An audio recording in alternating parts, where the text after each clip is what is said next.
let me show you how I'm using grow lights to start my seeds at home. And if you're new here, this is Lady Empress. Thank you for coming and watching my video. If you are returning, thank you for being a subscriber. Click the like button if you're new here. Share this out. Leave a comment. Do all the things because you're going to learn a lot here. The high today is supposed to be 82, so I'm getting ready to set my plants that I started under these grow lights outside. You don't need a greenhouse or a big setup. You just need consistent light and a daily routine. Or shall I say, a good system to follow. These seedlings are getting strong, healthy, and ready for transplant. And I'm showing you here different containers. These are like blueberry and strawberry containers that you can get from the store.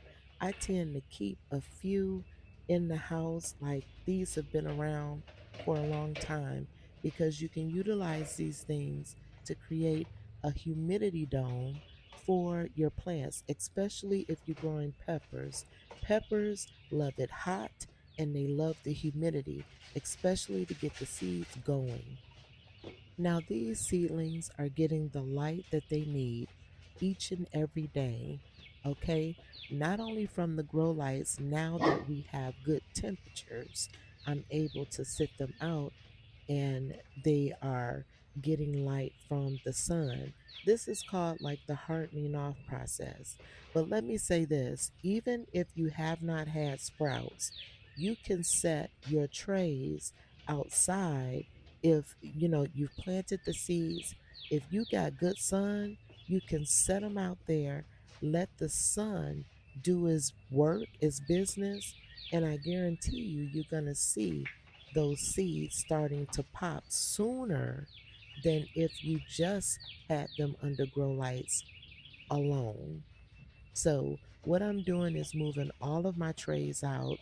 I set a timer after I do this for approximately 2 hours.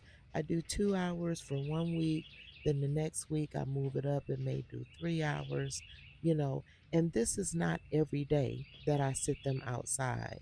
So, kind of like every other day when they're this small, I have some that are getting their second set of true leaves that I will be transplanting into their own little apartments this week, but I have many that have just started to germinate. We have planted well over 1,000 seeds. I have a couple of 200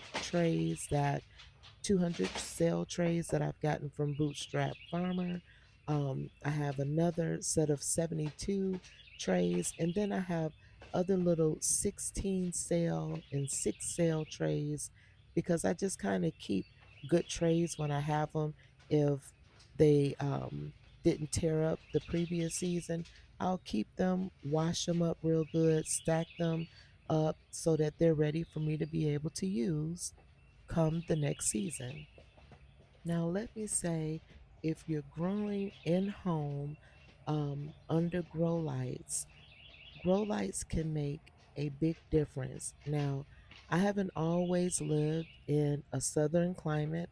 I used to live in 6B and grow zone, and we wouldn't even be able to put plants out uh, right now, unless it was brassicas and the snow was up off the ground. Sometimes I would leave plants in throughout the winter season um, when we lived in Michigan, and because collards they do well when they get a frost and when they have that snow.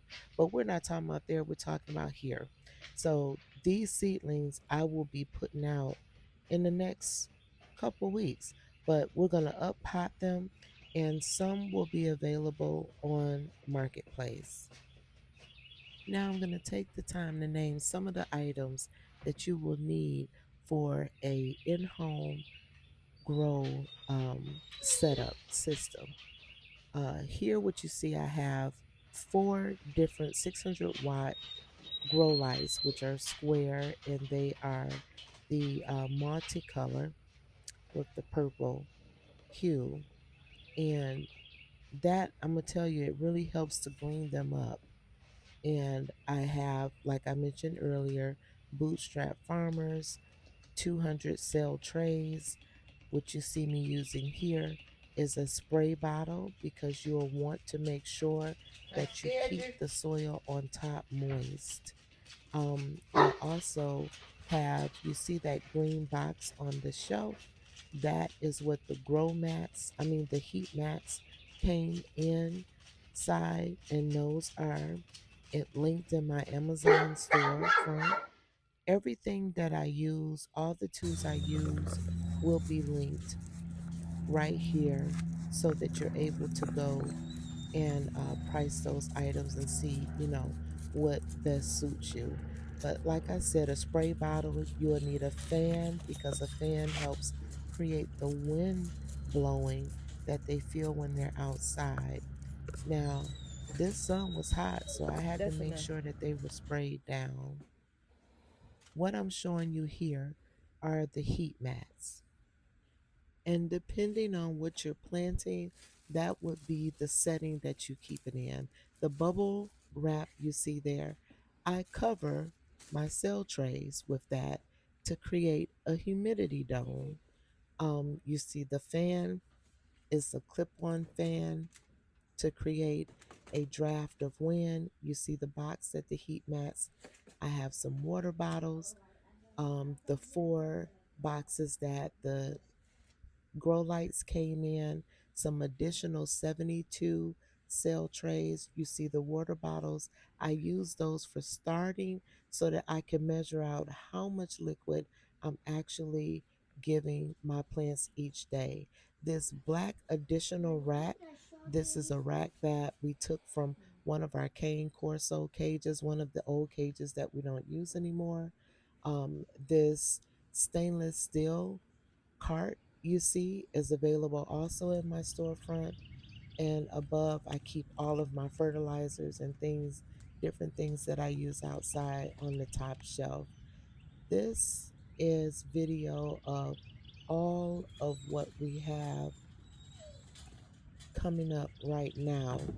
And you see those little aluminum trays, they make a good tray to keep, like if you have the 6 cell trays, because that aluminum will reflect the light back up. This tray here are my Cherokee purple and my big boy tomatoes. You should see what they look like just after one day outside and back up under the grow lights.